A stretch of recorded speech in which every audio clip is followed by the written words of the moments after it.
பொதுவாகவே யானைமலைக்கு வந்து ஒரு கதை சொல்கிறாங்க. பரஞ்சோதி முனிவர் வந்து திருவிளையாடற் புராணத்தில் படலம் 22ல் ஒரு கதை வந்து சொல்கிறார். என்ன அப்படின்னா, சோழர்களுக்கும் பாண்டியர்களுக்கும் வந்து சண்டை நடக்குது.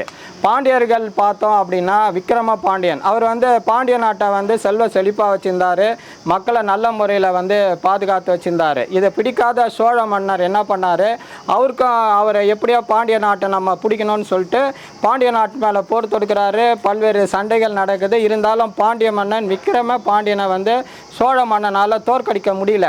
அதனால் அவர் என்ன பண்ணுறாரு அப்படின்னா, சமணர்களில் வந்து கூப்பிட்றாரு. கிட்டத்தட்ட அந்த மதுரையில் இருக்கக்கூடிய 8 மலைகள், அதான் என்ன, அந்த 8 மலைகளில் இருக்கக்கூடிய 8000 சமணர்களை நீங்கள் வாங்க, நம்ம வந்து விக்ரம பாண்டியனை வந்து அழிக்கணும் அப்படின்னு சொன்னோன்னா 8000 பேரும் வராங்க. இவங்க வந்து சொல்கிறாங்க, இது வந்து போரில் தான் நம்ம செய்ய வேண்டுமே ஒழிய இது செய்யக்கூடாது அப்படின்னு சொல்லும்போது சோழ மன்னன் வந்து கேட்கல. நீங்கள் அவரை வந்து மந்திரத்தால் அவரை வந்து நம்ம கொல்லணும் அப்படின்னு சொல்லும்போது அவங்க சரி நம்ம வந்து பண்ணலாம் அப்படின்ட்டு இந்த சமண முனிவர்கள் வந்து அஷ்டமா கண்மத்தில் கை தேர்ந்தவர்கள் அப்படின்னு வந்து சொல்கிறாங்க. சரி சொல்லிட்டு இவங்க என்ன பண்ணுறாங்க, ஒரு பெரிய யாகசாலை ஒன்று அமைக்கிறாங்க.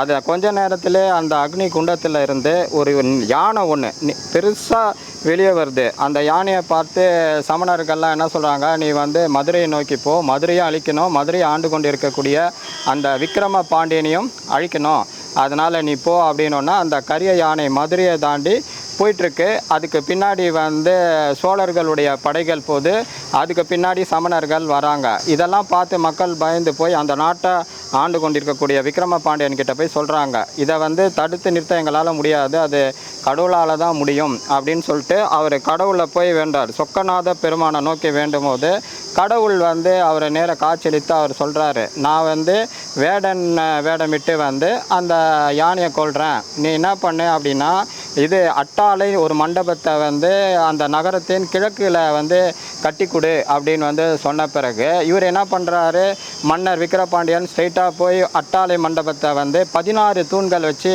கட்டுறார். கட்டி முடித்தோடனே சொக்கநாத பெருமான் அந்த மலை மேலே ஏறி நின்று வேடன் உருவம் தரித்து வந்து அம்பு விட்டு அந்த யானையை வந்து கொல்றார். அந்த யானை வந்து படுத்து உயிர் நீக்கும் போது தான் இந்த மலைப்பாறையின் உருவமைப்பு மாறி போச்சு.